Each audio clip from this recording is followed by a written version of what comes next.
अब जो है बात अब जो है मैं बात उन बच्चों की करता हूं जिनकी बायोलॉजी है क्लास 12th में और 11th में, और जो लोग नीट का सोच रहे हैं या कुछ भी करने की सोच रहे हैं।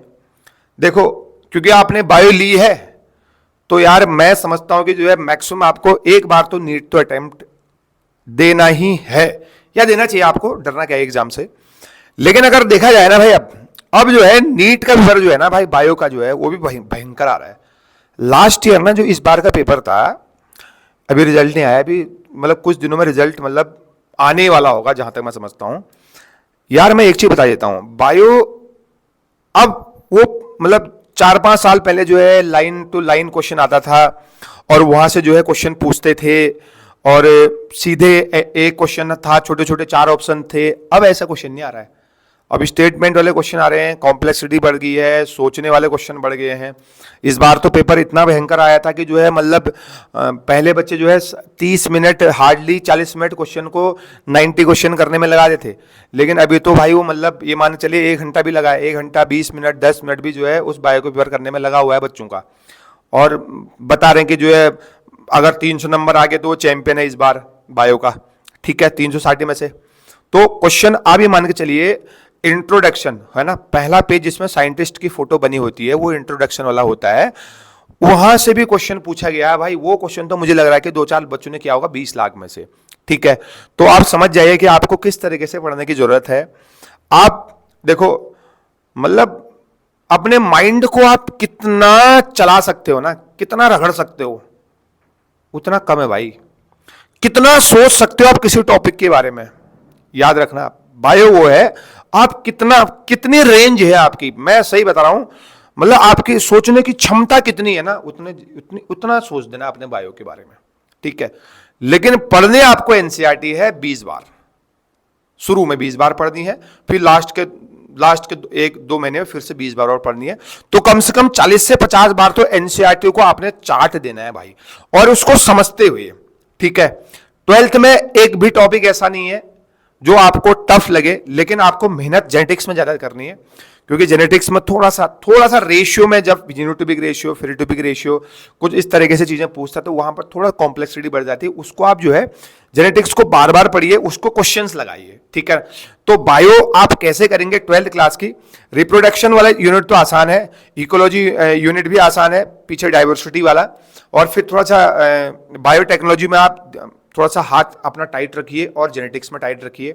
ठीक है, देखो आप जैसे आप क्या करते हैं ना, आप भी कमी क्या, आप सिर्फ और सिर्फ एनसीईआरटी खोलते हैं, उसको पढ़ते हैं बस, है ना। आप राम भरोसे पेपर में जाते हैं। लेकिन मैं आपको एक चीज बता रहा हूं, आप भले ही किसी भी एनसीईआरटी में पहले तो आपने नोट्स भी पढ़िए जो आपको कोचिंग में पढ़ाया जा रहा है। नोट्स में कमांड होना बहुत जरूरी है। नोट्स और एनसीईआरटी में कमांड रखिए, आपके 360 नंबर कहीं 350 नंबर कहीं नहीं गए।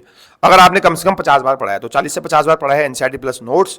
लेकिन अलॉन्ग विथ प्रैक्टिस तो आपको करनी पड़ेगी।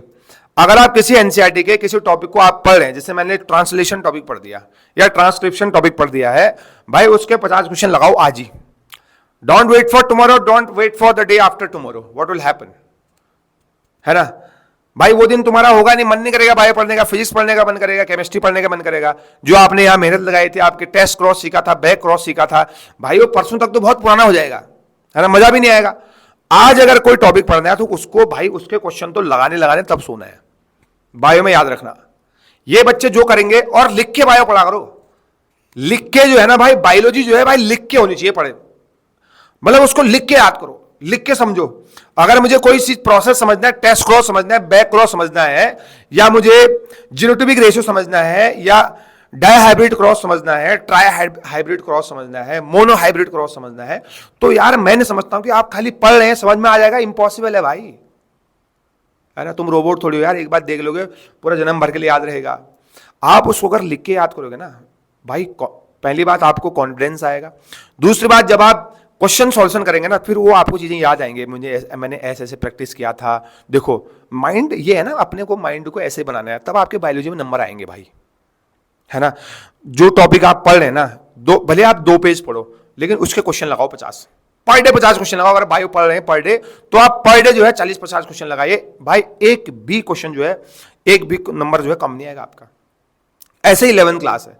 अगर मैंने प्लांट किंगडम पढ़ा, रिवीजन किया 1 घंटा, तो 1 घंटा क्वेश्चन लगाना बनता है। 60 मिनट में कम से कम जो आपके 100 क्वेश्चन होने चाहिए प्लांट किंगडम में। भाई बायलैटरल सिमेट्री किसकी होती है, स्टार कोरल किसे कहते हैं, ब्रेन कोरल किसे कहते हैं, है ना, ट्रू सिलोम किसका होता है, एस्के हेलमिंथेस की प्रॉपर्टी क्या होती है, फर्स्ट सिलोमेट एनिमल कौन है, ए सिलोमेट कौन से होते हैं, ये आपके माइंड में खट खट खट खट होने चाहिए।